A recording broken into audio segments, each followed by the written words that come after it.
Hebrews, Hebrews, Hebrews will be this is Prophets of Awakening. It's our Men Advanced Bible Study. It's Friday night, the 30th of May, 2025. Okay. We'll be dealing with I'll be reading out of the book of the Exodus, book of Exodus in the Targums. I was going to deal with a particular event that happened when Moses and Miriam was singing that song, and the things that were going on within the song shine the light on a lot of things. So I want to go back and read that in the Targums, and then I'll deal with some current events because we got a lot of stuff going on. Okay, you can go to our YouTube channel, The Prophets of Awakening, check out our videos. We have over 1,000 or so videos you can look at, examine the content, get the meat out, and if you like what you're hearing or receiving, I'm asking you to like, share, and subscribe to the channel. It would be greatly appreciated. And for those that have in the past supported the channel, I wanted to give my thanks to them and recognize the support. Okay, this is a non-Messianic channel. We deal with the Tanakh and the Torah. Tanakh being the Old Testament, so-called Book of Remembrance, and the Torah is the first 5 books of the Old Testament that was given to Moses by our Savior and our Redeemer. Okay, this channel was created to aid and assist all Hebrews who are waking up in these last days to their true identity. Shalom and welcome to the channel, and welcome to our Men Advanced Bible Study. Okay, we're gonna do our moment of silence, Sabbath prayer, Psalms, current events. We have some need to know information. Then we'll open it up for some Q&A and some dialogue. Then we go into our topic for discussion, which is tonight is dealing with Trump and Elon Musk and the information that came out about them rigging the election. So I want to play that and then we get some feedback. Then, like I said, we have some scripture reading, and it'll be out of the book of Exodus, out of the Targums. Okay, and then we have some more current events that need to be addressed. Play those and then play them, and then we'll break them down and deal with them in time too, in time. Then we'll pick a scripture and we'll close out. Okay. This moment of silence is for the Lord of hosts, and all that he's doing to bring about our prophesied deliverance in these last days. Okay. Righteousness and uprightness belong unto thee. Therefore we come before thee at this hour, seeking our face and looking for righteousness and uprightness, that we may walk before thee as our servants David and Solomon, Samuel, Hezekiah, and Ezekiel did, that we may walk before thee in truth and in righteousness and in rightness of heart. For we desire to walk after thee, O Lord, and to keep your commandments and your testimony and your statutes with all our heart and soul, and to perform the words of the covenant that was written down by your prophets. Lord, allow thy face to shine upon thy people. Hear our plea, hear and do. Hide not thy face from us any longer, for we need you so very much at this hour. Peace be unto you. Okay, I'm going to read the Psalms. Yes, sir. Shalom. Our brother Leonard, tonight I'm going to read Psalms 113 and 114, sir. They're both only 8 verses. Or one's Okay. 9. Okay. 8. Psalms 113. Praise ye the Lord. Praise, O ye servants of the Lord. Praise the name of the Lord. Blessed be the name of the Lord, from this time forth and forevermore. From the rising of the sun unto the going down of the same Lord's name is to be praised. The Lord is high above all the nations, and his glory above the heavens. Who is like unto the Lord our God, who dwelleth on high, who humbleth himself to behold the things that are in heaven and in the earth. He raiseth up the poor out of the dust, and lifteth the needy out of the dunghill.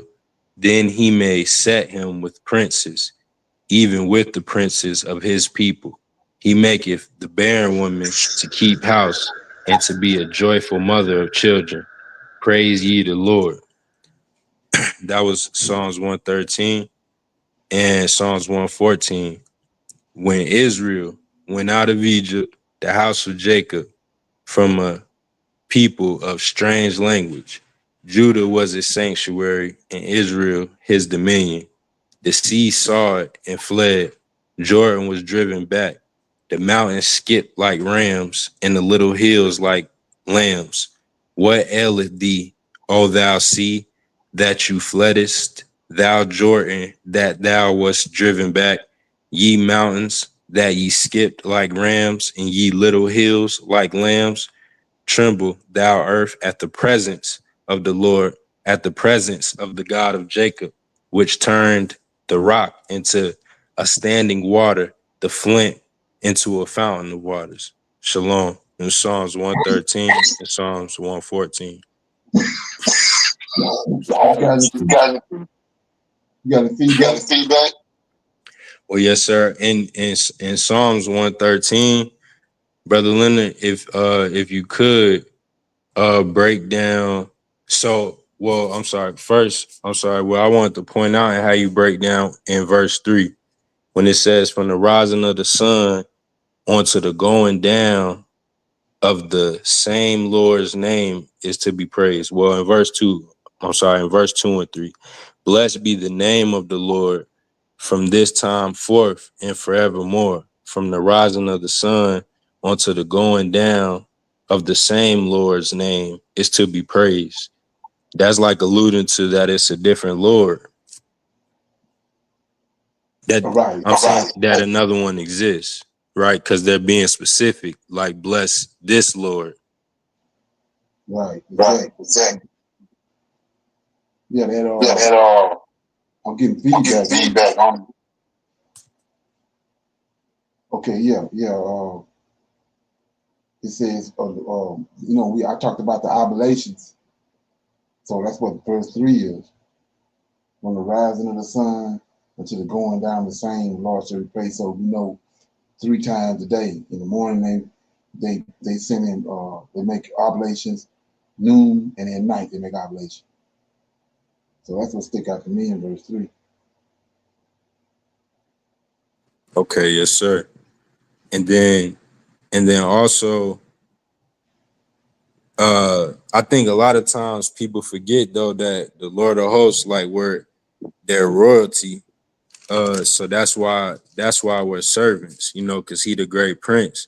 But in verse 1, when it's just when it says, praise ye the Lord, praise, O ye servants of the Lord, praise the name of the Lord. And then, but it's also another verse in which that's starting off Psalms 113. It keeps saying praise the name of him. Like, so is the name of this Lord is important. Right, exactly. And we serve this Lord. Exactly. Yeah. So what you were saying about verse 2 and verse 6, it identifies that it's not Yahweh. See what I'm saying? Right, yes, sir. Who humbles himself. So why would Yahweh have to humble himself by his own creation? You see what I'm saying? So that lets you know whoever it is, it ain't Yahweh. You see that? Right, yes, sir. That makes sense. Right. He humbled himself to behold things that are in heaven and in the earth. So he had all Yah just like we are. See that? Wait, Brother Leonard, can you say that again, sir? You know, like when Abraham, when Enoch was taken up, Right, yes, and sir. When he ascended. he was led through heaven. He was at all the things he saw, right? Oh, right, yes, sir. And all, yes, sir. Same thing right here. This can't be the creator. You see? Right. Okay. And then Brother Leonard, well, if you seen something else, obviously, but in 114, sir, when it says, we keep talking about that Ham and Shem are not brothers. And so Right, in verse 1, when it says, when Israel went out of Egypt, the house of Jacob from a people of a strange language, right, Reuben understood the rest of the 11 tribes. exactly. Right, right. And so whoever these people, whoever the Egyptians are, they not DNA connected to Israel because they got a whole different language. Right. Yes, sir. Right. And then another one too is 15. I mean 5. It said, "What aileth thee, O thou sea, that thou fled?" So he's talking about when the Israelites came there to the. You remember the sea opened up? He opened the sea up. So Right. Yes, sir. it fled from the Israelites because of the Creator. I mean, Lord of hosts is there. Like I was saying, you go back to Genesis 1 and 2. He the one that's on the water. So he the one manipulating the water. He the one with the flood. He the one brought the flood. He the judge. So it says in 5, "What aileth thee, O sea, that thou fled, thou Jordan, that thou was driven back?" So I'm gonna have to do my research on that Jordan because right off the top I'm not. It's something happened with the Jordan, but I can't remember what it was because he mentioned it twice in verse Oh, 3 brother too. Leonard. Oh, I'm sorry. Please.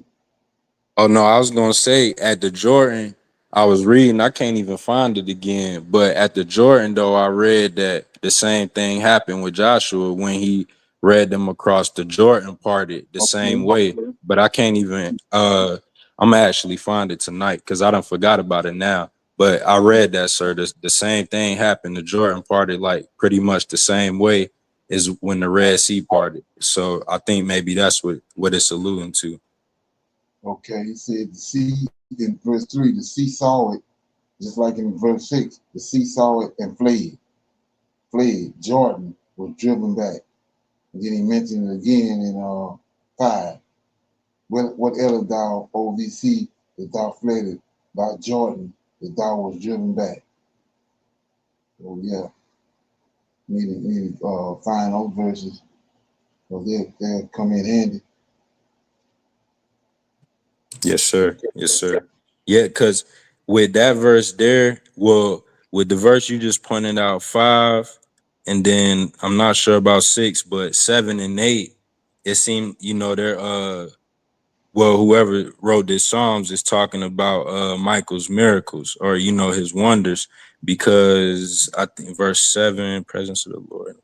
Oh, verse 8, uh verse 7 and 8, tremble thou earth at the presence of the Lord, at the presence of the God of Jacob, which turned the rock into standing water. Isn't that when Moses struck the rock, Brother Leonard? Or Right. no? Okay, okay. Yeah, you said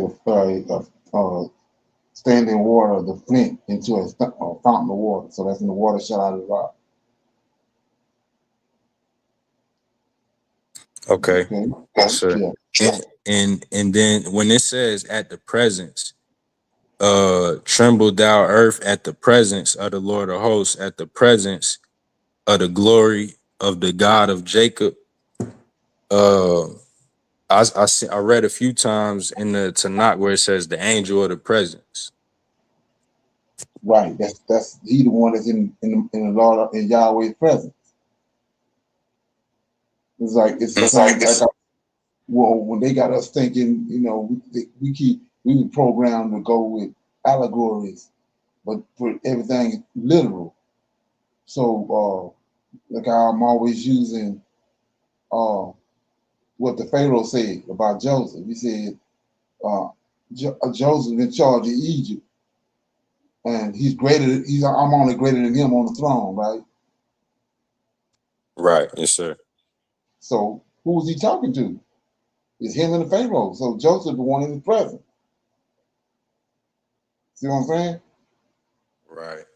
Right. So Yahweh, Michael is the angel of the Most High presence. He's there because whatever these other angels get, they got to get it from Michael. He tell Michael, and Michael sent them about their business. And one of the examples of that is when I said those three angels.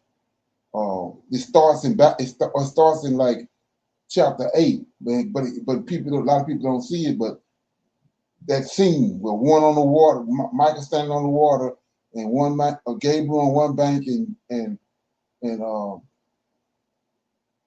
I'm trying to think, Uriel on the other bank. So that scene, it goes all the way through till you get to chapter 12. So Michael is on the water, he commanding Gabriel, and he commanding Uriel. If you go back to 8, he says the man that was in clothes and linen that was standing on the water commanded Gabriel to go talk to Daniel. So so Michael is the one that's getting the commands from the Lord of hosts, from Yahweh, and then he goes down to the other 6 through him, and then on down to the earth. Yes, sir. So so Michael is the intercessor between the Most High and the Israelites. Right. He the mediator.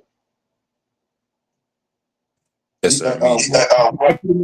You can pretty much say he's a mediator between Yahweh and Yahweh's creation. Okay. Yes, sir. Right. Okay. Got anything else on that? Shalom. Shalom. Yes, the only when y'all was talking about the Jordan, I know Elijah went over with Elijah's, and before he was taken up, and then Elijah's came back and he crossed the Jordan. Yeah, that's after this song right here. That happened after that.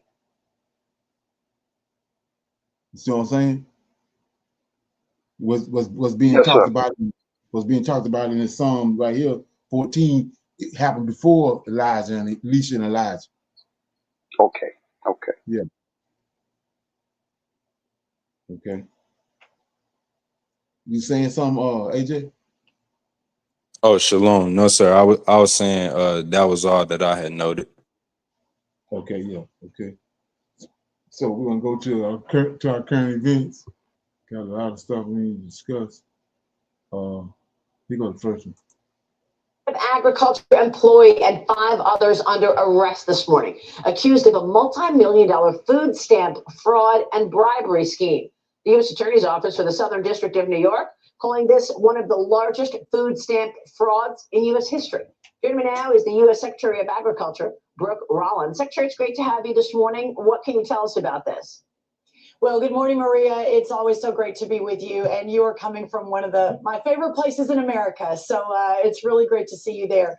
Listen, this is a new day. And President Trump promised as he was traveling across the country over the last few years that it would not be the government that we know. The government certainly that under Joe Biden exponentially grew. And alongside that, including the fraud and waste and abuse. And so at USDA, we are hyper-focused on rooting out that waste, fraud, and abuse. And to your point, yesterday was, if not the largest, one of the largest stings. And moving forward and finding that fraud, I think almost $70 million that is no longer going to be allowed here in Washington and with these programs like the food stamp program. So we're going to move forward, obviously, in partnership with the FBI, with the Department of Justice, of course, our team at USDA. This is not the one and only. There are going to be many more to come, and we're going to make sure that we're delivering on our promises to the taxpayers. So the prosecutors and the authorities are saying that this person defrauded the SNAP program, right? The also known as food stamps, $66 million in unauthorized transactions. That's right. Well, the food stamp program is one of the largest government programs across the federal government. And obviously, I've talked on this show and other shows that it's time for real effective change. Part of that $200 billion annual program, the best sort of estimate is between 20 to 30% of that is fraud, waste, and abuse. The 66 million that was announced yesterday on behalf of USDA and the others that were part of that, again, it's just the tip of the spear. And the way that works, Maria, the EBT cards is what USDA, the government, uses to provide that supplemental nutrition assistance, which is the food stamps, and that it's a fairly easy thing to do. We're trying to lock it down right now to ensure that it doesn't keep happening. But when you've got employees that basically don't follow the law, then we've got to fix it. And that's what we're doing. There's going to be real consequences for breaking the law across America's federal government with President Trump. But this is just one of many more to come. Okay, what's your take on that? Anybody have any comments on that? Shalom. As we inquired, it's a Caucasian. They've been stealing. They came out with the books. They went away from that. So it was too many Caucasians using it and being exposed in the public. So that's where they went to this card. But if you find that kind of money being taken, that's them Caucasians been doing that. Mm-hmm. Exactly. Yeah. So me looking at that, if you go back to their arrogance and where who they think they are, you go back to the transatlantic slave trade, right? They said that we was cattle. We was just like all the rest of the domestic animals. So you can imagine their perception of us, right? So you can see the same thing right here. They trying to, they nut buckets, man. And if you look at all them people that Trump appointed, there's something wrong with them when you look in their face. They look like they got Down syndrome or something. They ain't right. But anyway, this is the kind of shit they was worried about. They're worried about EBT cards. They don't want us to have nothing. So this right here, me looking at it, is trumped up. They brought this in there so they can attack the sources of where we getting our food and stuff from. They using it. Notice how they attacked DEI. Yeah, DEI. Notice how they attacked that, and then notice how they came up with that bull crap about all the people they found that was dead and getting Social Security, all the money that they found that was being sent out to people that was already dead. They'll say that to attack it. So these are the kind of things they worrying about. They gutting out anything that we getting that's helping us to sustain ourselves. They gutting it out, and they coming up with these bogus ass claims that what they find in order to attack it.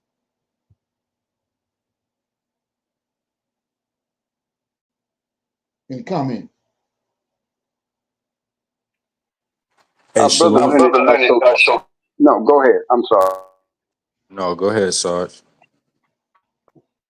Like I was saying last night, they are saying it and making it look like it's us, but out of that DEI and the 7 lists, we are on the bottom. We are not receiving all that they're saying. And the same thing with this food stamp program. They have been robbing that system and making it seem otherwise. Right. Yes, and when you look at the big picture, you go back to, because a lot of this is about when Trump lost, when he lost the last election. So it was the black voters that came out. So they looking at how was these people sustaining themselves? How did they get to the point where they got a voter base the way that they do? So what you see now that he got in office, they're attacking everything that the foundation of that block of voters. They're taking away. They knew a bunch of them they was middle class because they was working for the government. They was working for DEA, or however you call that, they came and attacked everything that they foundation that made that voters block, and that's what you see them attacking. They doing away with that group of people that caused him lose the first election.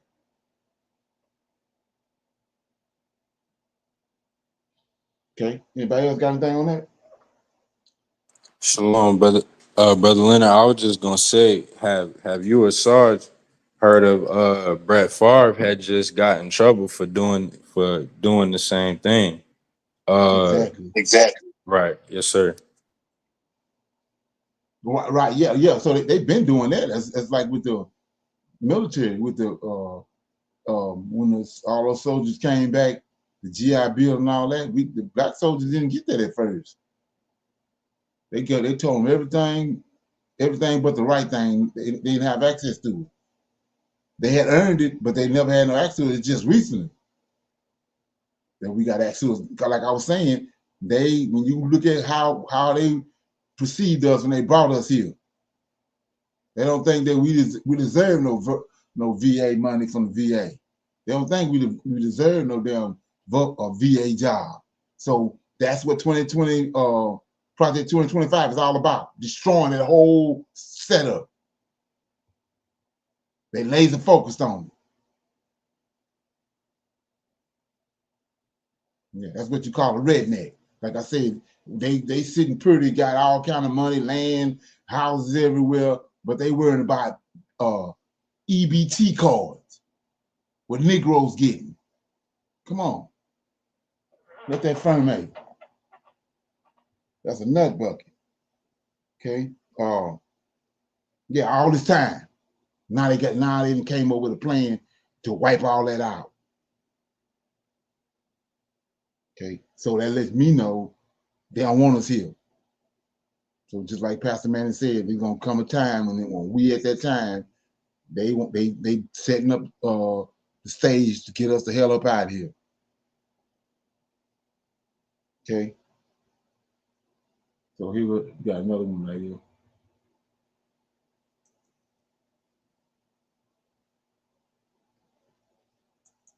For small business.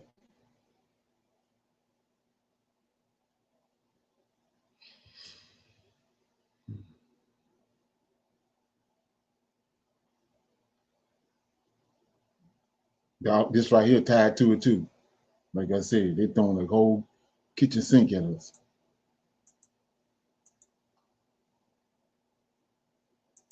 There's been a disturbing development. So this is actually some follow-up on a story David talked about last week, because there's been a disturbing development here. David talked about the slashing of the federal workforce at the Centers for Disease Control and how now being under the control of RFK Jr., that's resulting in failures to communicate to the public about the spreading of diseases.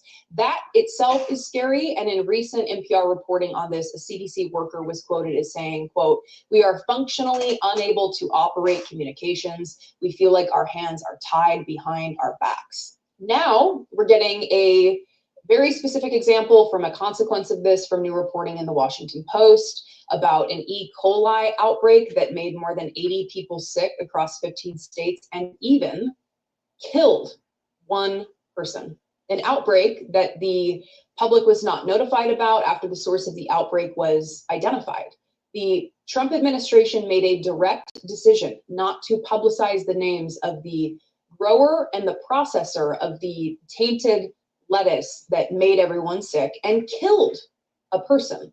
This is the consequence of the right's attacks on regulation, with their obsession with slashing workforces, with cutting costs.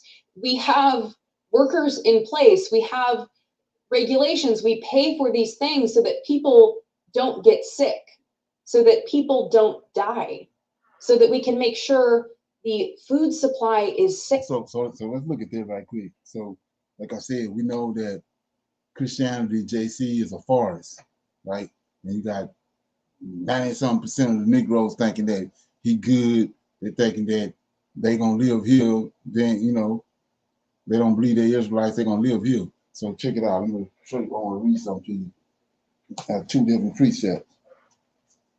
and people looking over it. It says in Jeremiah, the good and the bad fig, right? Let's go there right quick. That's the first one. It says, and what I'm showing you is the hand of the Lord. Okay. So Jeremiah 24. Once I start reading it, it should ring a bell. Okay. It says right here, Jeremiah 24. This was the Most High. This is how he operates. So this the verse 8. It said, I will ask for the evil fig, which cannot be eaten. They are so evil. Surely, thus says the Lord, so will I give Zedekiah, the king of Judah, and his princes and his residue of Jerusalem that remain in his land. So he don't want them in the land. Notice that. He don't want them in the land. They're wicked as hell. So he says, the residue of Jerusalem that remain in this land, and them that dwell in the land of Egypt, I will deliver them. Check it out. I will deliver them to be removed into all the kingdoms of the earth for their hurt, to be a reproach, a proverb, a taunt, a curse, and all the places whither I shall drive them. Now here you go. This is how you gonna do it. And you tell me if you don't see it right now. I will send the sword, famine, pestilence among them, till they be consumed from off the land that I gave unto them and to their fathers. So take that right now. Negroes think this our land. They want to stay here. And you want to remove us from out of here. Same thing happening right here. Read it again. I will send the sword, famine, pestilence among them, till they be consumed from off the land that I gave unto their fathers. Now I go to the other precept. Deuteronomy 28. That's what we're looking at. He's using these nut buckets right here. These just range misfit white folks to bring about these what he spoke. So 28, Deuteronomy 28 says, verse 19, 28, Deuteronomy 28, 19. Cursed shall thou be when thou comest in, and cursed shall thou be when thou goest out. The Lord shall send upon thee curses. See that? Cursings, vexations, rebuke, and all that thou settest thine heart the hand unto do, and until thou be destroyed, and until thou be perished quickly because of the wickedness of thy doing, whereby thou hast forsaken me. The Lord shall make the pestilence cleave unto thee, and until he have consumed thee from off the land, whether thou goest to possess it. The Lord shall smite thee with the consumption, and with the fever, and with inflammation, and with extreme burning, and with the sword, and with blasting, and with mildew. And they shall pursue thee until thou perish, and thy heavens that is over thy head shall be of brass, and the earth that is under thee shall be iron, and the Lord shall make the rain that of thy land powder and dust from heaven shall it come down upon thee until thou be destroyed. And the Lord shall cause thee to be smitten before thy enemies, and thou shalt go out one way against them, and flee 7 ways before them, and shall be removed into all the kingdoms of the earth. So this how when he wants you to get gone, this how he operates. So who the author of Project 2025? Come on. Negroes don't want to go. Let that fernate. Okay. Oh, anybody else got any questions on that? I was looking at that today. Last night I was sitting there and I was like, okay, yeah. Is there something? Sure. Go ahead. Oh, no, sir. I was just saying that's something. Oh yeah, he the one, he behind it. He said, this ain't on our lane, and it's time for us to go. So he the ones, he's sending these nut buckets. That's how he operates. He sent nations. He told David, Let me look at it. Let me read it. I don't want to just quote it. I'm going to read it. So he says in 2 Samuel,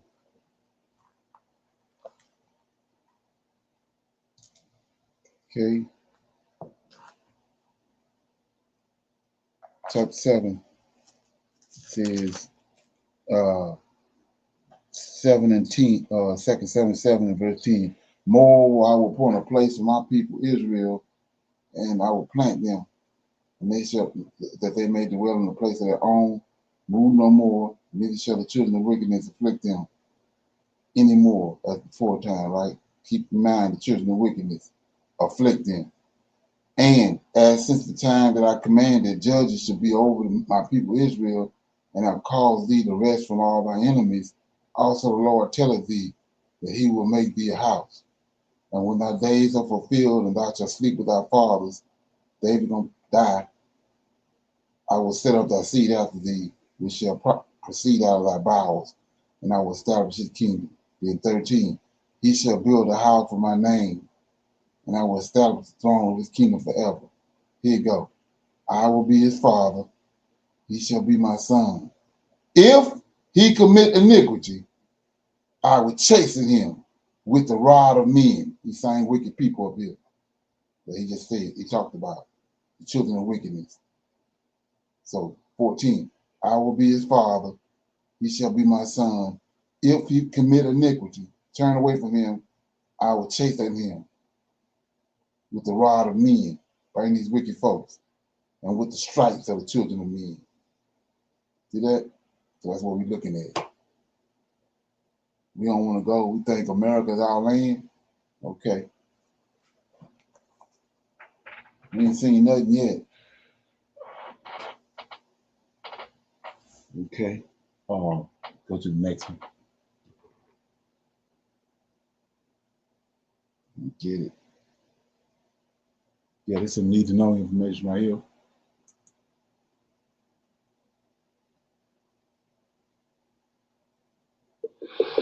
I'm not gonna lie, I like some of Trump's This part of it right here too. Like I said, the kitchen sink being thrown at us. policies, and that's the reason why I voted for it. But did I know it was You gotta know who it is that throwing the kitchen sink. The America that I keep safe every day? America's airport security has been thrown into chaos. The Trump administration is ending collective bargaining for more than 50,000 TSA workers across the country. According to TSA officers, the consequences. Like I was just talking about, everything got to do with us. And they're coming up with bullshit as excuses in order to do away with it. So they'll post some on news that they found this that was corrupt, but that's to throw us off for the next move. What they're gonna do, like I said, what they did with DEI, they came out with some bogus excuse. They had found all this information, then they attacked it and fired all the blacks because that's who they found. They did the same thing with the Social Security. All of a sudden they say they found a bunch of people over $75 million worth of people that were dead and was getting checks. That's to say the reason for them to do the next move that they're gonna do. The same thing right here. This could be deadly. With this And they're doing it all the way across the board. I was expecting it The to Lord raise host got them doing it. You know, to me, it just brought chaos. In March, without warning, the Department of Homeland Security illegally ripped up the TSA's union contract. These are the people responsible for staffing the airport, making sure things like weapons and explosives don't make their way through security. We're going to see terrorist attacks. We're going to see vulnerabilities that should never, ever exist ever again. Experts say this is part of a bigger plan, detailed in Project 2025, to cut staff, slow down security lines, and let the system. I got a golden nugget, right? So when Yahweh sent Moses, the Lord of hosts sent Moses to go tell the Israelites that he's going to deliver them, the time was there. What the Israelites do? What they told Moses? They didn't want to leave. They ain't want to go. They said, we ain't going nowhere. We staying here. We ain't going nowhere. What you talking about? That's why the 10 plagues came. To run their ass out. Same happening now. fail. They're using the keyword privatization to say, hey, we're cutting the fat, we're cutting TSA, but I think there's ulterior motives. We spoke with airport security officers and flight attendants to understand the impact of Trump's unprecedented move against the TSA union and what it could mean for air travel and workers across the country.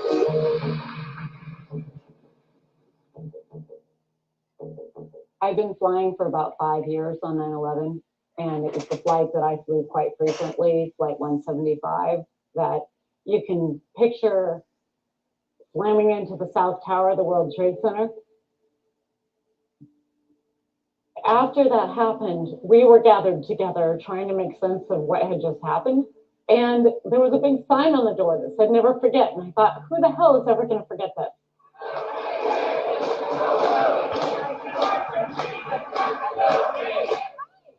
Sarah Nelson has been a flight attendant for nearly 30 years. She also represents flight attendants across the industry as president of the American Flight Attendants Association. And it was my good friends who died on 9/11, which is why the TSA was formalized.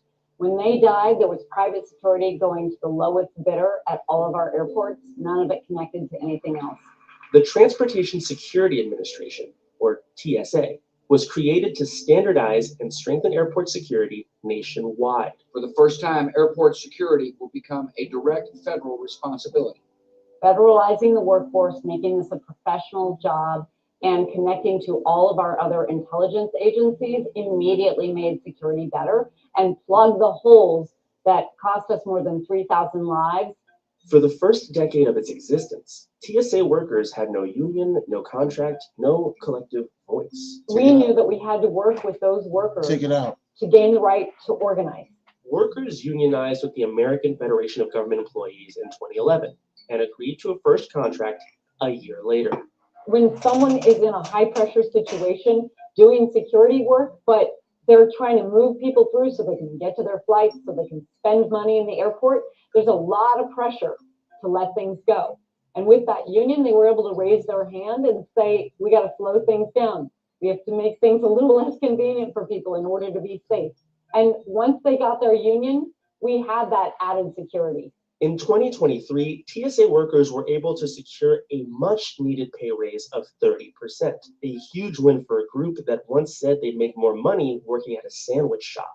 This week, TSA's workforce of 60,000 will get their first substantial pay raise since the agency was created in 2001.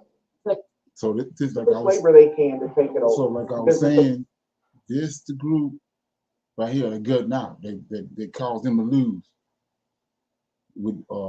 They overwhelmingly voted for Biden. And so they went back and looked at how did they come into existence. And then so they gutting out everything that brought them to the point where they was at.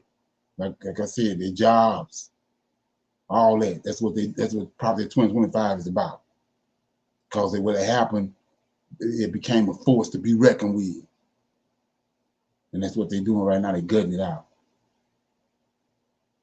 Okay? Like I said, so everything got to do with us. This ain't the end. This is just the beginning. They're going to keep on coming up with bogus ass bullcrap excuses to attack the things that built us up. And that's what you're looking at. It's all fictitious.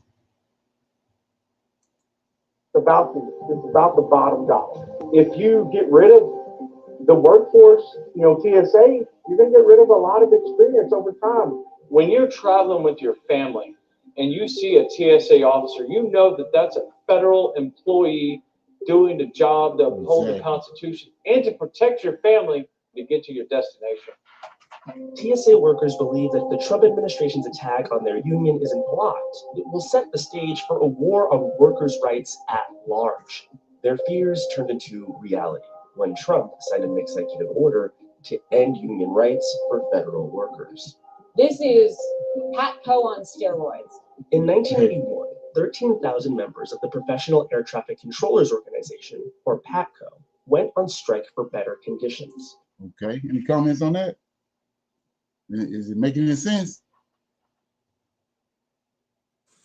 Well, shalom, sir. It sounds like too with that less security. So somebody Right. gonna Right. come through yes, sir. Somebody gonna come through them airports and some type of terrorist attack. Yeah. Another 9/11. Right. That's what they said. No, man. Because see, yeah, that's what we're looking at. That's what Project 2025 is all about. Okay. Open it up for some Q&A. Anybody have any questions, comments about anything that they came across in the dialogue that something they want to chop it up, talk about? Shalom, Brother Leonard. I found the verse that I think that, or the chapter I think that they were referring to in Psalms 114. It's in Joshua 4 when they crossed over Jordan. What it say? So yes, sir. So it says, well, it's 4 and 5. 5 is 15 verses and 4 is 24 verses. But I'm gonna try to skip around, Brother Leonard. And so, but because this is about the 12 stones, when they passed over, they put the 12 stones down so the Levites' feet wouldn't get wet. And then the Lord of hosts lowered the water so they could pass over Jordan. Yeah, that's it then. That's it, man. Yes, sir. Yeah, you can read. You can read it. Okay. So it says, I'm gonna start at verse 10. So it says, for the Joshua 4 verse 10, for the priests which bear the ark stood in the midst of the Jordan until everything was finished, that the Lord commanded Joshua to speak unto the people according to all that Moses commanded Joshua. And the people hasted and passed over. And it came to pass, when all the people were clean, passed over, that the ark of the Lord passed over, and the priest in the presence of the people, and the children of Reuben, the children of Gad, the half tribe of Manasseh, passed over, armed before the children of Israel, as Moses spake unto them. About 40,000 prepared for war, passed over before the Lord on to battle to the plains of Jericho. On that day, the Lord magnified Joshua in the sight of all of Israel, and they feared him as they feared Moses all the days of his life. Verse 15, the Jordan flows again. And the Lord spake unto Joshua, saying, command the priests that bear the ark of the testimony that they came up out of Jordan. Joshua therefore commanded the priests, saying, come ye out of the Jordan. And it came to pass that when the priests that bear the ark of the covenant of the Lord were come out of the midst of the Jordan, and the soles of the priest's feet were lifted up onto dry land, and the waters of Jordan returned onto their place and flowed over all his banks as they did before.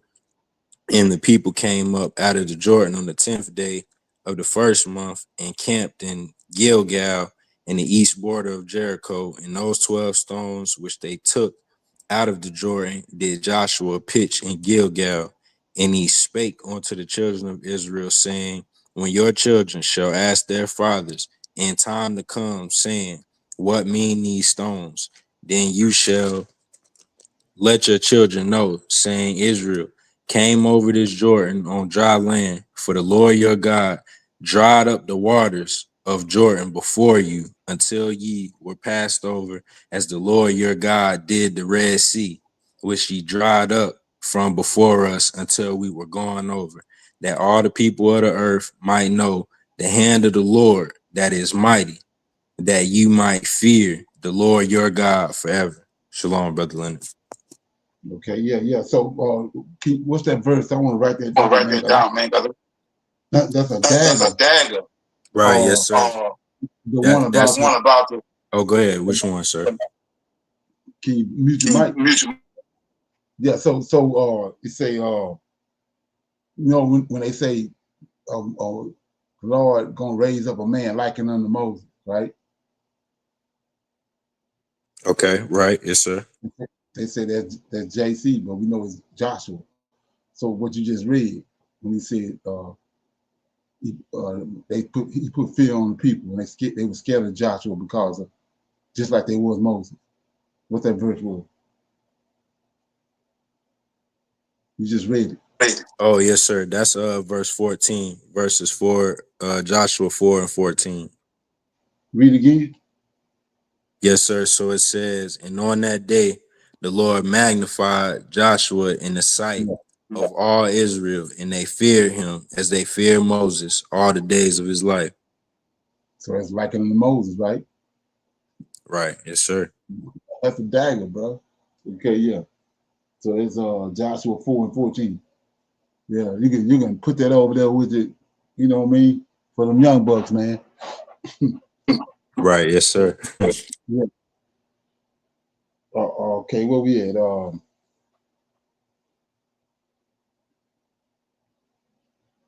Okay, yeah. Anybody else got any dialogue, anything?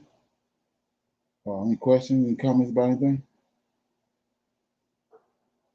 Yeah, so here goes the thing I want to talk about too. This you go back to, like I said, I'm constantly, I got Pastor Manny hanging over everybody's head because he was on point, bro.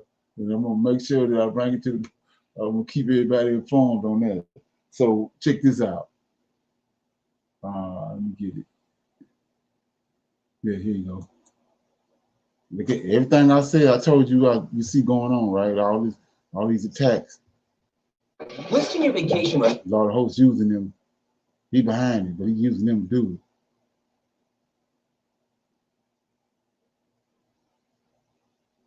She kind of this lady that's talking kind of she got that Rastafarian little thing going on, so you gotta kind of listen to her. Let me get it.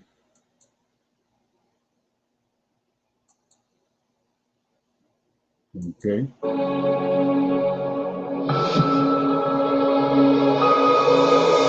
we go. Hello, welcome back to the African Diaspora News Channel. We break down global black. So they had a major increase in the flights. I mean, remember they had this wall of where they didn't have no direct flights into Africa, but now floodgates are open. Check it out. Hormones and spotlight the African diaspora worldwide. I'm Whitney McCoy. If you're new here, go ahead and hit that subscribe button and turn on your notifications. Trust me, you don't want to miss what's coming. Today we're going to be talking about something powerful that's happening in the diaspora. A movement that's quite picking up steam. But this could also change the game for Black people globally. But I'm talking about the Caribbean Solidarity, Africa. This is what self-determination looks like.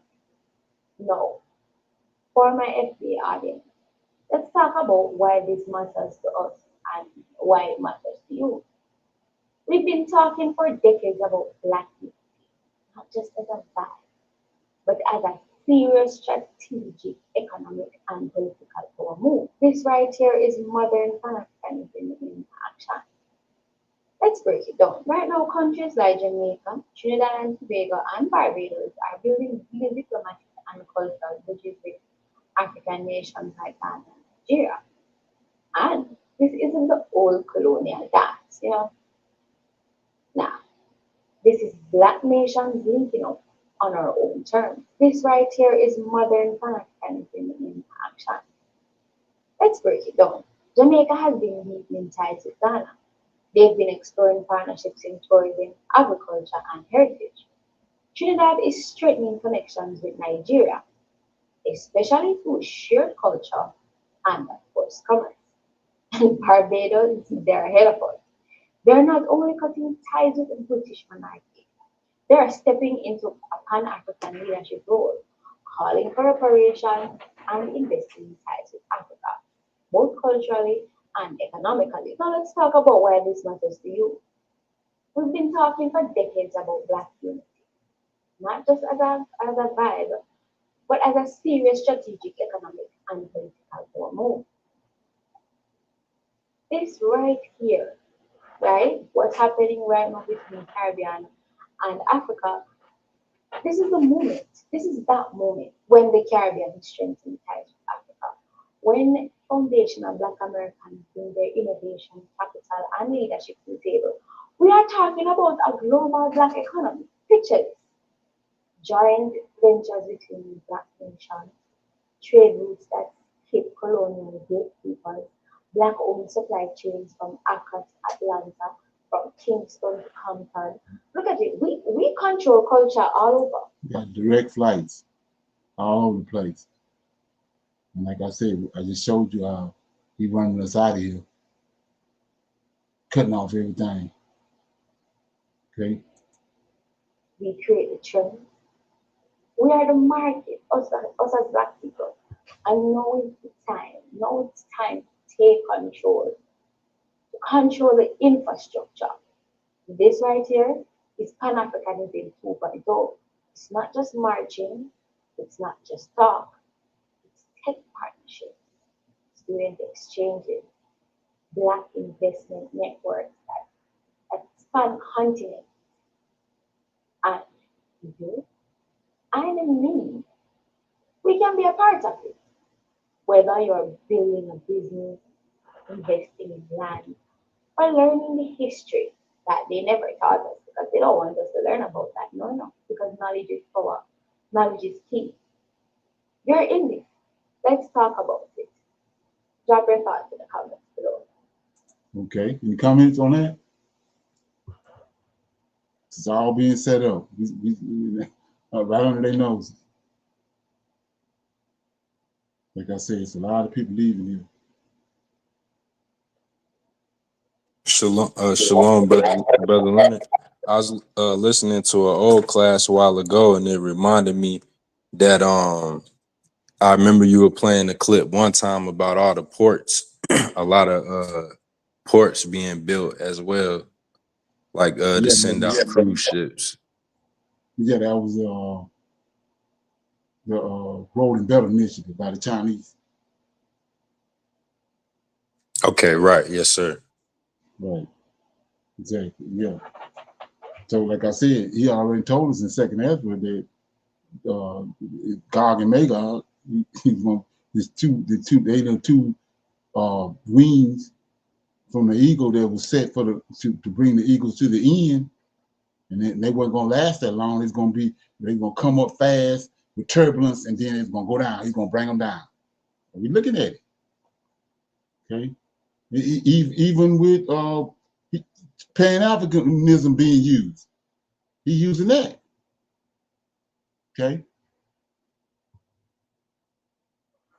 That's what she was talking about. Okay. Well, anyway, we'll keep going.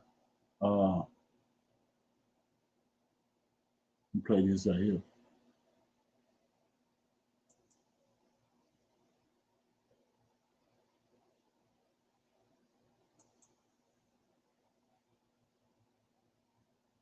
This is what I was talking about. It's starting to come out now, being that Trump and Elon Musk, they're starting to get at odds with each other. So now it's coming out that they rigged. Hey guys, they rigged the election. You've already watched part one. That means you're here and you're still with us. That means you're smarter than most people. As we continue to go through this data on the 2020 and the 2024 election, specifically the 2024 election, you've heard about the Russian tail, you've heard about the anomalies in the voting, and we'll watch this part where all of a sudden, for some reason, votes for Trump start showing up at 50%. 50% of the vote is in, and all of a sudden everything starts shooting up. Watch it. It's crazy. And it'll wake you up to the fact that something happened. All right, we're back. And now let's continue the possible nightmare. Go ahead. Potential. Potential nightmare. All right, let's talk a little bit about data analysis. So we started with Clark County, Nevada, right? Right. Now we're just going to talk about mostly Pennsylvania here. I do have another PowerPoint for Clark County. That one's probably just going to be absolutely. You're going to need some psychology after that one, like a psychiatrist. So we're going to keep it simple with. So utilizing statistical analysis of vote count and turnout to the amount of votes a candidate gets. Yep. Okay. So we're going to look at vote count, which is how many votes are cast per machine or county or precinct. Total votes, both sides. Sure. Go ahead. And then we're going to look at turnout, which is how many people are registered to vote, how many people showed up to vote. And we're going to look at them by precinct because Pennsylvania, each of the counties. Is it weird? It's, well, you'll see, it's by precinct. So it's normal. Voting by precinct is normal, okay? Generally speaking, it's done throughout the U.S. Are the registered and the vote? Yeah, so you're going to compare. And so each county has X amount of precincts. Some of them have more, some of them have less. So the way we do this analysis is we get the data for the county. Get the data for the county, and then we break it down by precinct. And then we're going to graph it and we'll show. Okay. So the first one we're going to do is, this is a vote count analysis. So briefly, let me explain what you're looking at here. This is the graph that made so, well, on the top, this one's hopefully going to be super simple because this is going to be our baseline. Okay. This is going to be, if you take nothing else from this, this is what we are arguing is more normal. And so the way you read this, we're going to look at the top graph. This is the 24 election. This is for mail-in voting. This is by precinct. And this is San Mateo County, California. And so, Near home, yeah. Yeah, there you go. I'm a Bay Area. So the way you read this is on the bottom axis, the x-axis. It starts at 0 and goes to the right. These are votes cast per precinct. Okay. So you got some precincts where you only have like less than 100 votes, right? Those are the beginning. And then as you grow in the amount of votes that were cast per precinct, we see it's a straight line for both candidates. We don't see there's a lot of variance, but it averages out to more of a straight line. Right. And so you've got some precincts where there's 2,500 plus voters. You got some precincts that are, only 5, 10, 15, 20. And so this is normal. Right? We're not seeing anything here that is a concern. Mail-in precincts about the same, just kind of normal. Like some of the smaller counties have a lot more. I get it. Okay. Yep. And so people will argue, hey, you're going to see certain things at smaller sizes. That's not generally correct. When you look at statistics, you're going to argue what is an appropriate sampling size. Because we're using precincts, after only a couple hundred votes per precinct, it becomes a consistent pattern. Right. You'll see it kind of at the beginning where you see it's a little thicker, sub 100 votes, right? Yeah. But then it immediately becomes more of just a straight line. And because we're not just looking at like one precinct with 100 votes, we're looking at hundreds of precincts with 100 votes. Kind of see, so it averages out. So the only other point I'm going to make here is people will say, does this change based on a candidate being more popular or less popular? No. What'll happen is you see, in this case, Harris is blue, Trump is red. All you'll see is that it'll shift up and down the graph. So you see, in this case, mail-in, Harris is sitting somewhere around 80, a little less than 80%.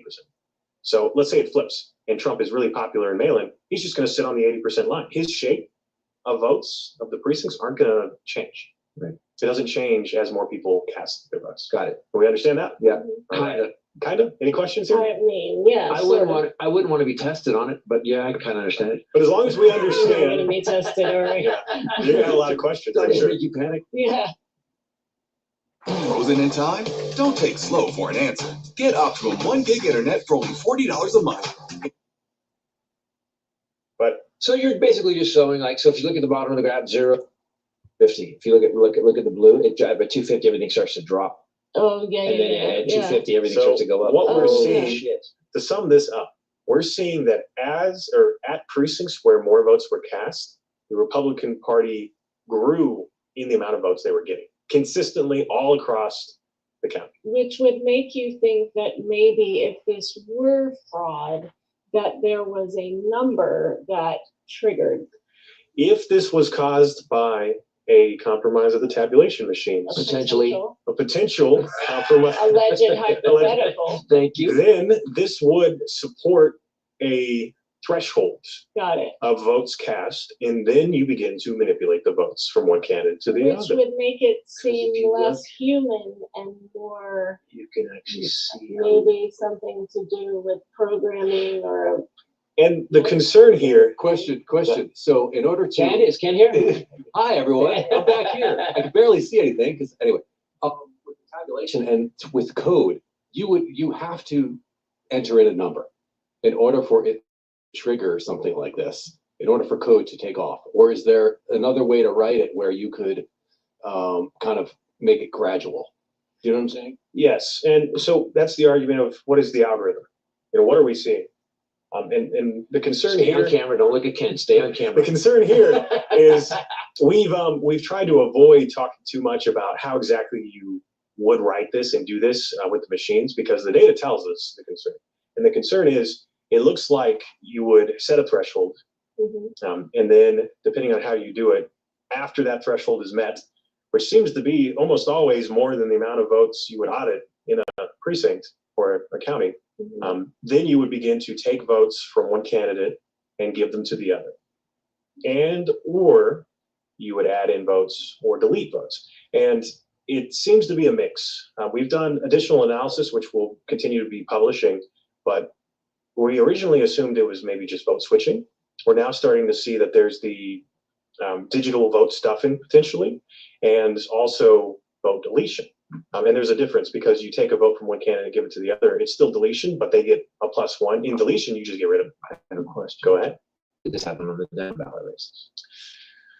From our analysis, we are seeing the similar concerns for senatorial races and other down ballot partisan races, meaning there's a Democrat versus a Republican. We're seeing it pretty consistently across not only Pennsylvania, but in Nevada as well, and other states we've not released yet. Perhaps Iowa. Okay, any comments on that? Any comments on that? So I think it's gonna be something to that before it's over with. Yeah. Anybody have any comments on that? Okay. We got another one. Like I said, notice it's all about explosive. This after Trump and Elon Musk started parting ways. Allegations that this right here, huge.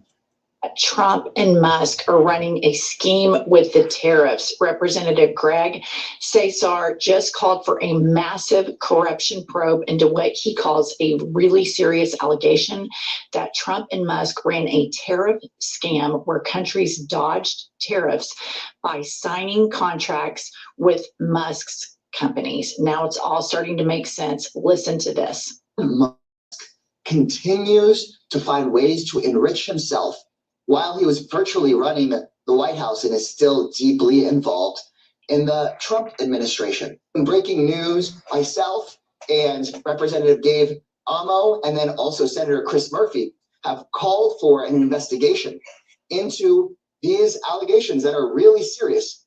This whole tariff scam has not been about bringing American jobs home, but instead, what Trump has been doing is threatening massive tariffs on countries, and then reporting and leaks have started coming out that these countries are then opening up to Musk's companies and signing contracts or looking at contracts with Starlink as a way of getting out from underneath these tariffs. You could be paying thousands of dollars more a year in your consumer goods because of these tariffs, all so that Trump can basically extort countries to do business with his buddy Elon Musk that bought him the presidency. That is the core of corruption. That is the definition of kleptocracy.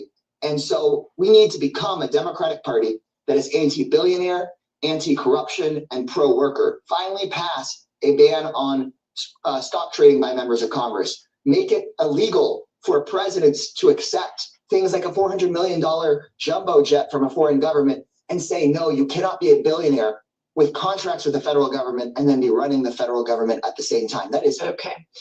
This is okay. First and foremost, this makes so much sense because the tariffs are so harebrained. They're so squirrely.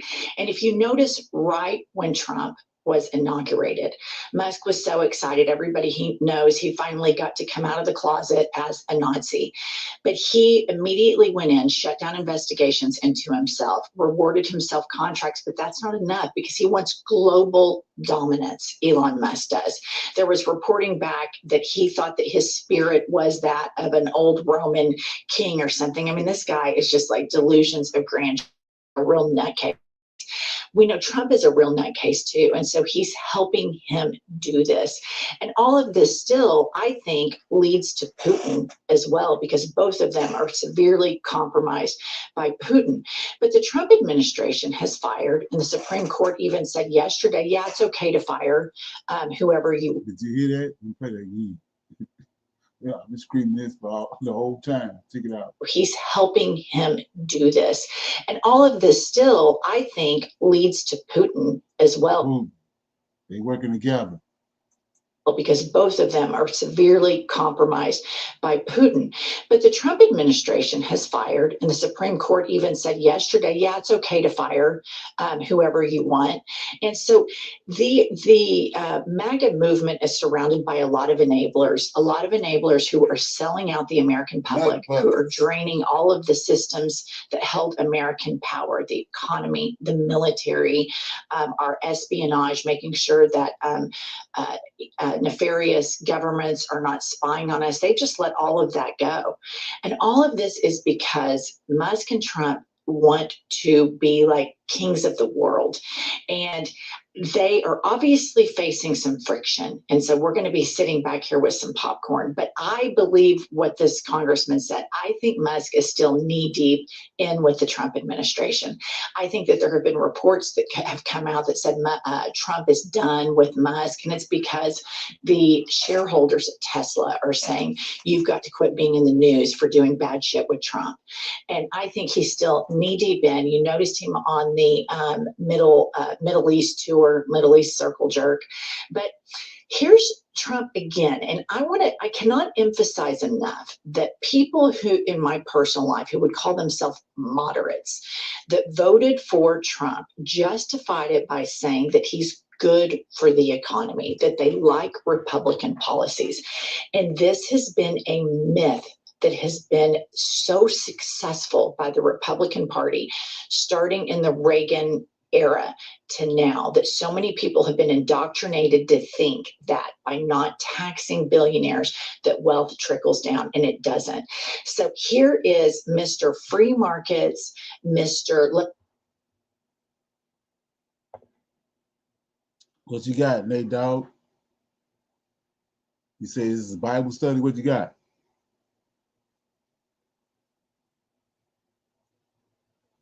Okay.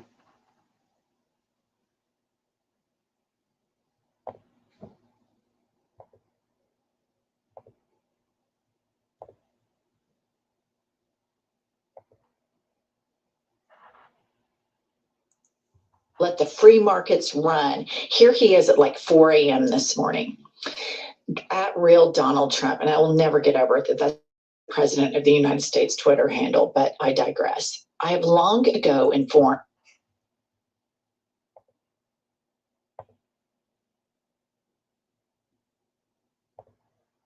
Yeah, this is advanced Bible study. Okay.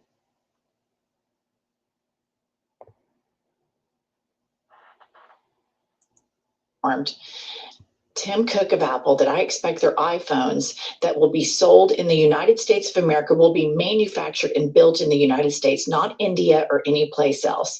If that is not the case, a tariff of at least 25% must be paid by Apple to the U.S. Thank you for your attention to this matter. Timestamp 4:19 a.m. That's psychotic. Next slide.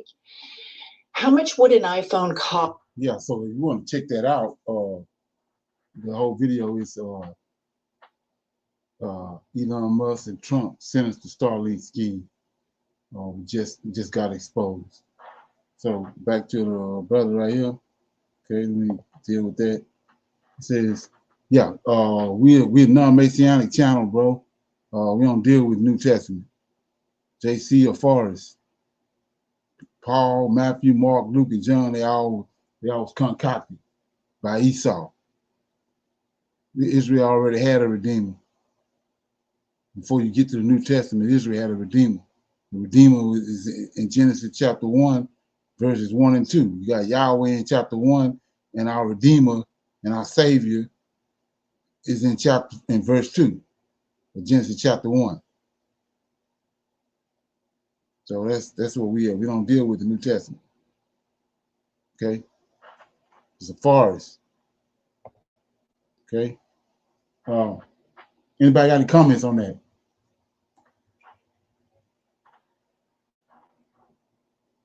Okay, I got one more video I'm gonna play. It's about I had been talking about this the last couple of days. I've been talking about it the last couple of days about these coups happening in Africa, and that they was going to increase, just like they did in Arab Spring. And so here we go.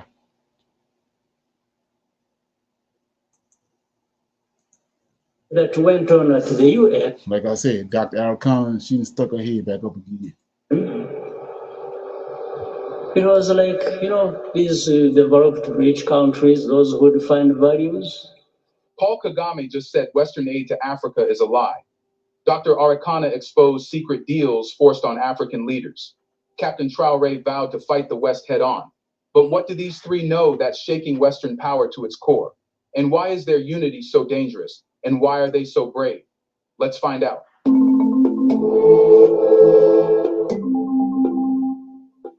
When Paul Kagame speaks, he doesn't raise his voice. He doesn't wave a flag. But in a single sentence, he can cause panic across diplomatic corridors in Paris, Brussels, and Washington. And that's exactly what he did. Not with threats, but with cold, measured truth. This question can only be asked in Africa, not in any other region of this world. Aid is more political than anything else. It wasn't just a critique.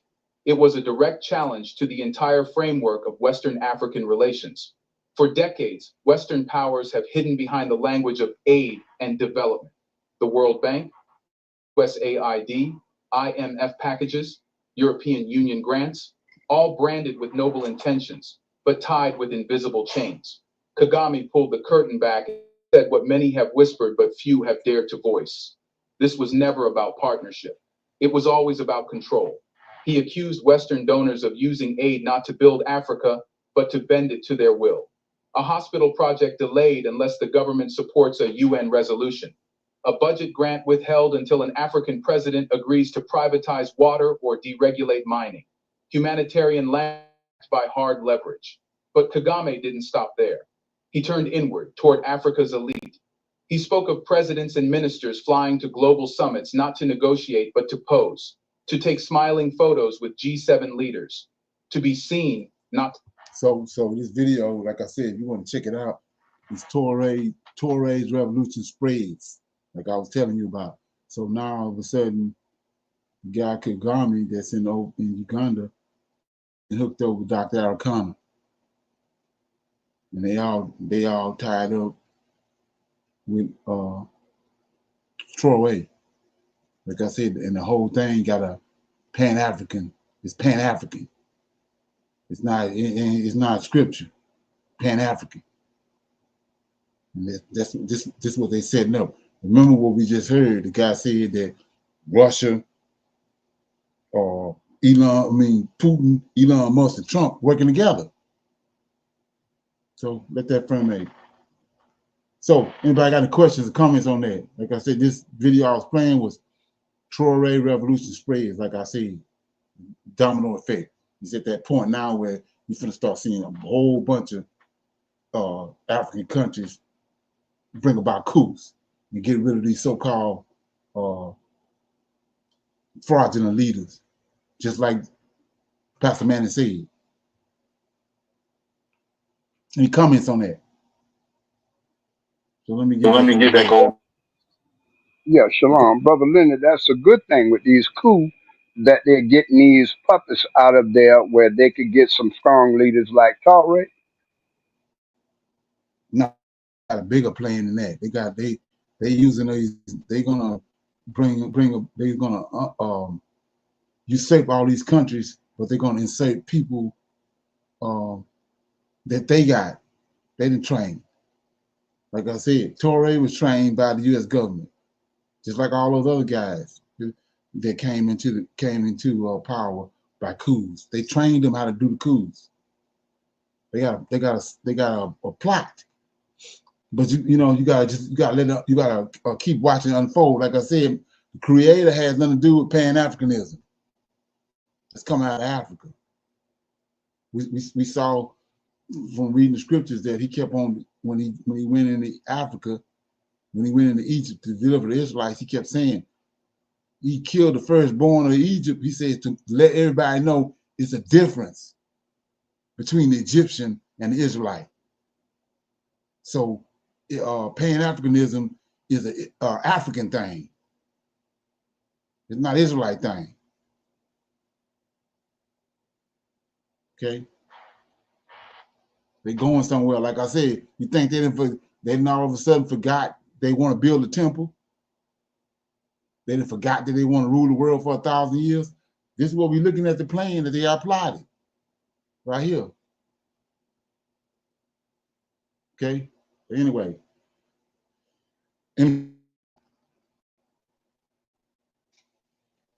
Okay, so let me get back over here.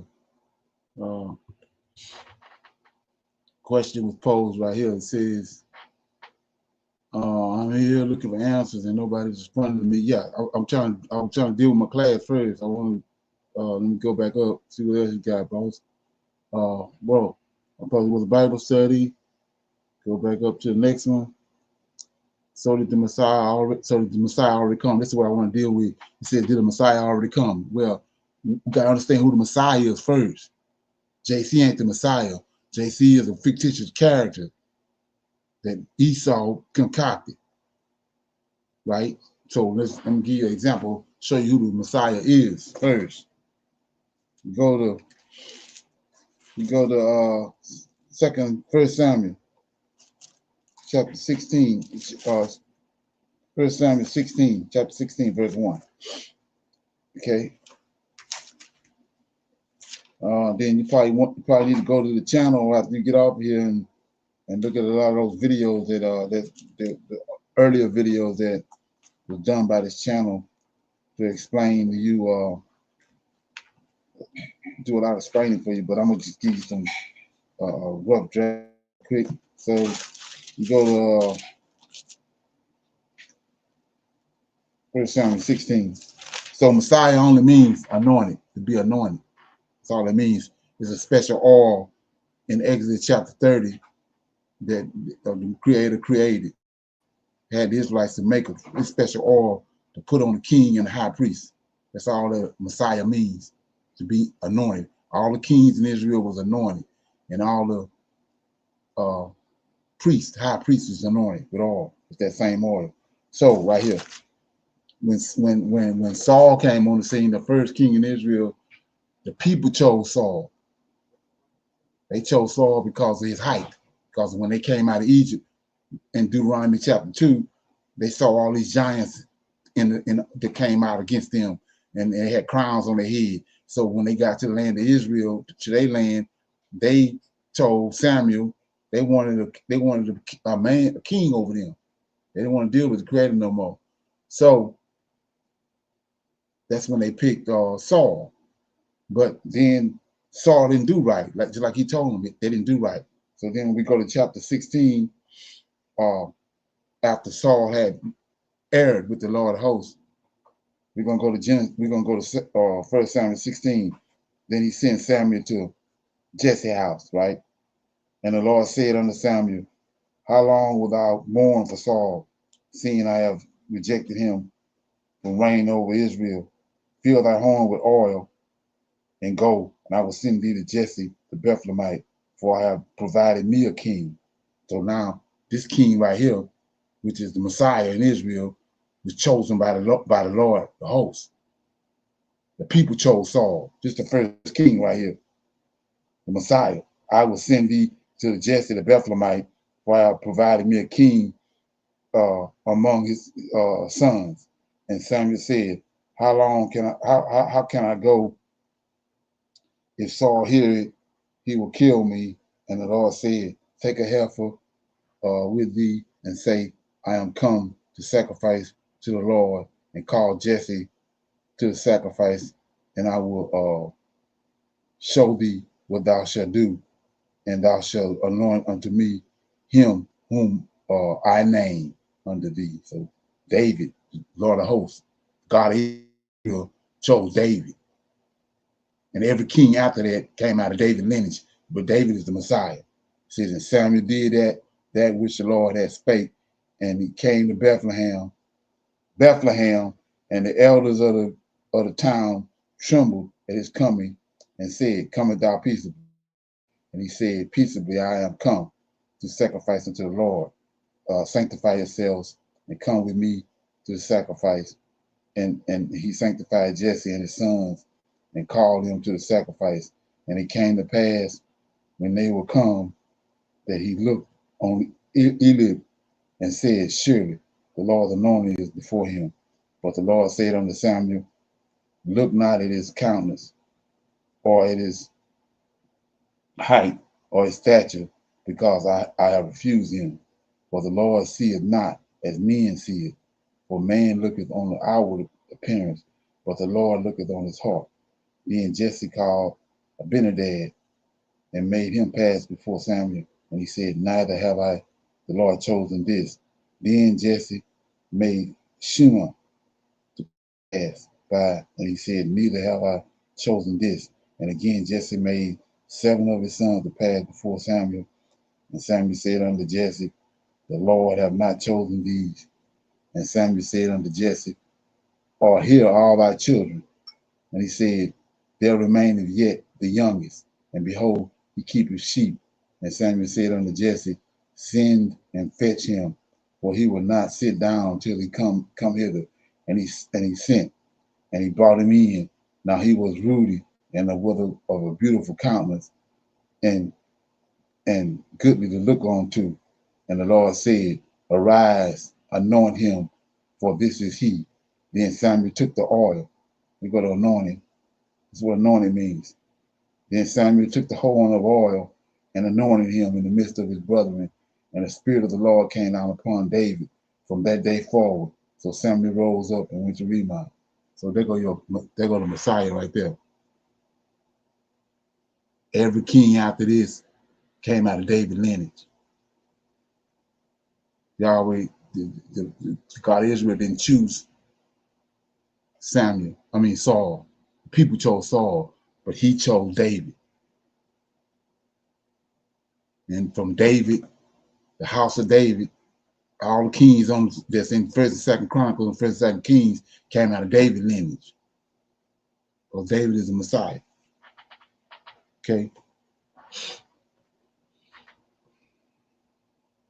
So what I did was I sowed a seed. Whether it took root or not, it's all good. Okay.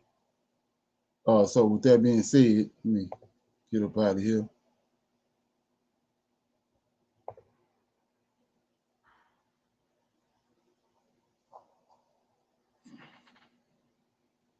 Okay, anybody else got any comments or questions about anything? I think we'll use that right there for our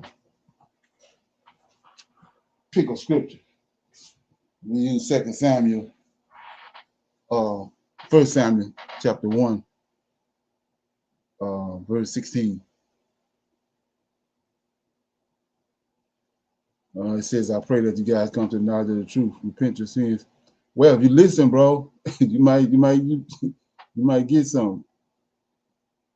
You're just talking loud and ain't saying nothing. Okay. Shalom. Anybody got anything before we go?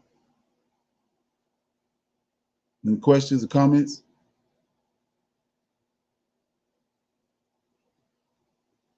No, sir. Can you see my man comments? Right, yes, sir. That's Is it making sense? Is it making any sense what he's saying? Oh no, sir, not at all. Exactly. Yeah, so I mean, you got go watch some of the videos. I mean, one of them is what, the Redeemer. What some of the videos are, AJ, on the channel? Who's the Redeemer of Israel? Yeah, right. Go find that one. Yeah, go find the Prophets of Awakening and go to Who's the Redeemer, and then from there, because this concept is elementary, bro. I mean, I hate to say it, but it's elementary. It's evidently you ain't did no research. Okay. So with that being said, anybody else got anything else they want to talk about or bring to the light before we go? Everybody good? Oh, actually, Brother Leonard, real quick, can I to the chapter in chapter 4 in Joshua, I want to go to Joshua 3 real quick. Can I just add this verse to say, because I also know that some people with the belief that the God commenting, they think that Joshua is the messenger. You know, they think that angel is only just means messenger. So they think Right. that Joshua is the one that by himself that led them over. But I have a verse for that right here, sir. And and so here it goes in. This is Joshua 3:9. And it says, and Joshua said unto the children of Israel, come hither and hear the words of the Lord your God. And Joshua said, hereby ye shall know that the living God is among you, and that he will without fail drive out from before you the Canaanites and the Hittites and the Hivites and the Perizzites and the Gershites and the Amorites and the Jebusites. And that's what they said in Exodus 23:20. Right, exactly. So and Lord, when Yahweh came down on Mount Sinai, he said, I'm gonna send my fear before you. So when you understand that, he's talking about the Lord of hosts. He sent him to do he the one's doing he's doing all the most high bidding for him. Everybody think it's Yahweh, and it ain't Yahweh, it's the Lord of hosts. So and that takes you back to Isaiah 44 verses 6, when he says that I am the King and my Redeemer, the Lord of hosts, and my Redeemer, the Lord of hosts. But if you caught up on JC, you're not gonna see none of that, and more than likely you ain't gonna understand it. So yeah, so Israel already had a Redeemer, a Savior, long before they get to the New Testament. They already had the Redeemer was in Genesis chapter 1, verses 1 and 2. You got Yahweh in verse 1, and the Redeemer of the Spirit of God, the angel of God in verse 2. That's the Redeemer.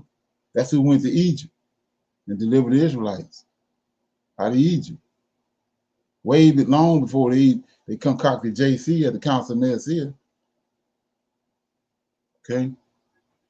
Shalom. And Brother Lennon, what you said the other night about the sacrificing of a son and all, I forgot what book we was in, but that kind of, shut that out too.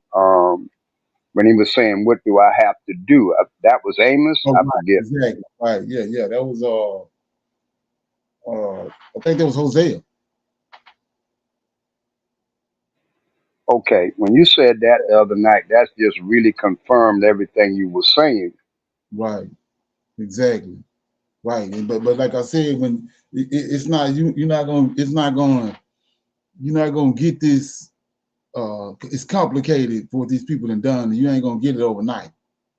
You know what I mean? And you ain't gonna get it over no little or fly by night conversation. You got to dig in and precept upon precept, line upon line, with the Spirit of the Most High there, and then you get it. But just to fly in and fly out, it ain't gonna happen. You know what I'm saying? Because too much damage been done from the time you're born, from 1 year old, from the time you're born to 18 years old, you've been programmed. Okay, that's the beast system that they got you thinking is coming. The beast system been here ever since we got here on the slave ships. We've been in the beast system. Okay, because they didn't even know who we were till recently. We just started to wake up and find out that we Israelites. So how is that not the beast system? Even the tribulation. The tribulation started when we was kicked out of the land of Israel. I know we ain't waiting on no tribulation. It started in 143 BC when Antioch Epiphanes came, the Antichrist. That's when the tribulation started. We're at the end of the tribulation. So that's why I'm saying that the New Testament is hogwash. Okay? Like I said, you can't come in on for 30 minutes and then figure that it's all good. No. You got to dig in. Okay? So everybody good? Yes, All right. sir. Yes, sir. Yes, sir. Okay, so with that being said, we here every Friday, 7 to 9 Central Time. We got a Shabbat class on every Saturday from 10 in the morning to noon, up to 12 noon. Then we have an evening Shabbat class from 6 to 7 Central Time. And then you want to talk to me, 337-802-0889. We can send you the link where you can come in through the line. Shalom. Shalom and another shalom. Shalom, everyone. Shalom.